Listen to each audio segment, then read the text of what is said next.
Pemirsa, gara-gara masalah sepele seorang pria aniaya 3 orang anak di Deli Serdang, Sumatera Utara.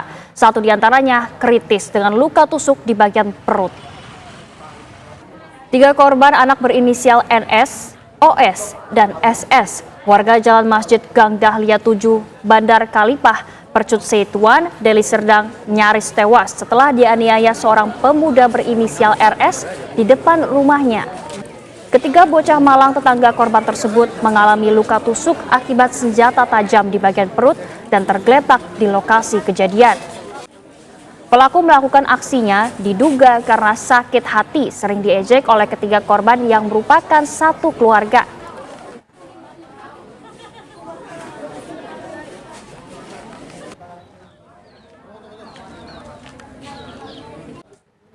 Pemirsa, 3 orang anak di Medan ditusuk seorang pria. 2 dari 3 bocah kakak beradik tersebut meninggal setelah sempat dirawat di rumah sakit.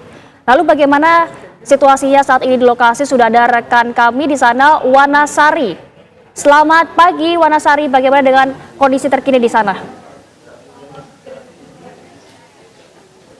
Selamat pagi Ginka dan pemirsa. Beberapa saat yang lalu 2 dari 3 korban ini baru saja tiba di rumah duka, dan saat ini rumah duka persisnya di Gang Dahlia 7, Percut Setuan, Deli Serdang ini sudah mulai ramai didatangi keluarga maupun kerabat orang tua korban begitu. Dan peristiwa ini sangat tragis begitu karena ini adalah rumah korban, pemirsa, dan kami ingin menunjukkan persis di depan rumah korban ini adalah rumah pelaku.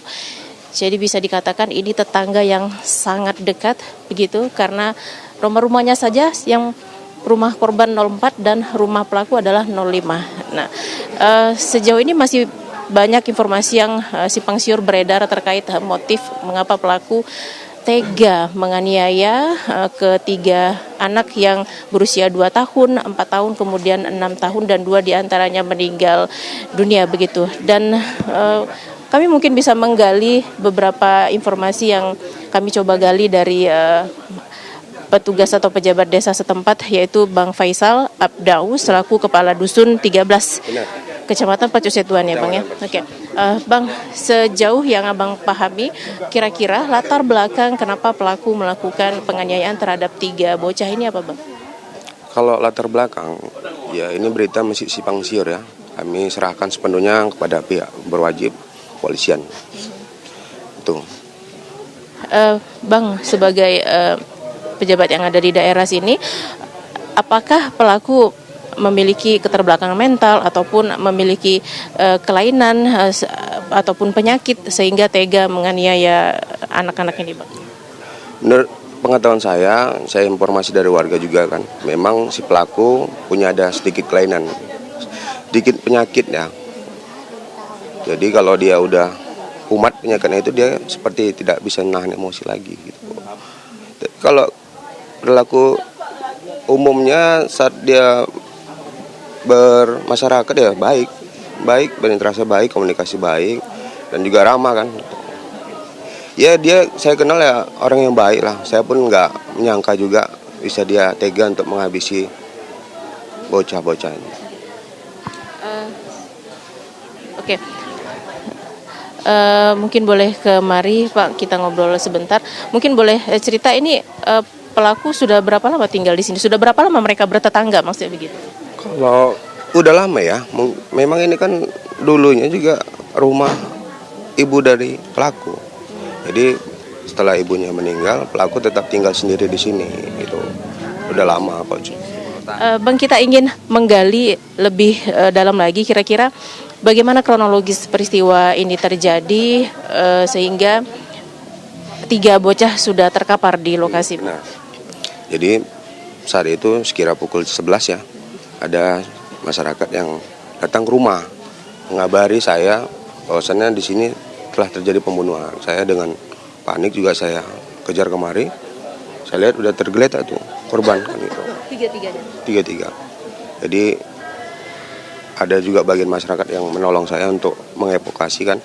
Tapi yang saya tolong juga yang maaf cakap itu ada korban yang si atas nama si Deran itu kan kondisinya parah, tapi saya lihat masih hidup. Jadi saya lakukan penyelamatan lah. Saya ambil kain, saya bungkus, saya larikan ke Mitra Medika. Sempat melihat pelaku nggak Bang setelah kejadian itu? Kalau pelaku nggak terlihat lagi karena pada saat kemarin pelaku udah tidak ada, di rumah pun tidak ada. Informasi dari warga setempat katanya pelaku mengambil sepeda dan keluar dari gang ini. Bang, sebagai pejabat di lingkungan ini, mungkin Abang pernah menerima laporan ataupun keluhan warga mengenai pelaku dan korban mungkin pernah terlibat cekcok ataupun ada ketidakcocokan? Kalau itu nggak ada ya, mungkin nggak ada. Memang saya pikir gang ini selalu kompak, selalu guyup karena ini kan gang ini kita non muslim semua kan ya. Saya pikir orang kita Batak kan memang orangnya guyup kan gitu. Jadi nggak ada berita sebelumnya sampai ke saya ada masalah atau apa. Dan jika ada pun saya akan turun langsung untuk memediasikan kan.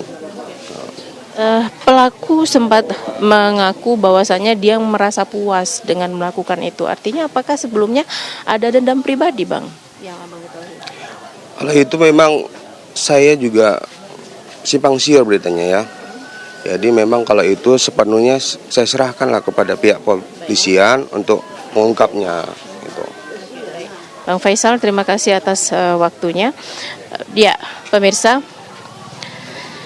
Ya, terakhir Bang pertanyaan, mohon maaf ini saya menyambung pertanyaan tadi. Antara dua keluarga ini kira-kira hidupnya harmonis nggak sih Bang? Ya, yang saya tahu kan memang kalau si pelaku tinggal sendiri di rumah ini. Karena kalau yang korban ya harmonis, ya bertetangga ya sebagaimana biasanya kan gitu. Nah. Sekali lagi terima kasih Bang Faisal. Ya, satu korban yang merupakan Nathan, maksud kami Nathan Simarmata, ini berusia 6 tahun. Ini kondisinya masih dalam perawatan di rumah sakit karena luka juga yang diderita oleh korban, dan sudah 2 jenazah ini yang sudah disemayamkan di rumah duka. Ini juga rencananya hari ini akan dimakamkan. Ginka.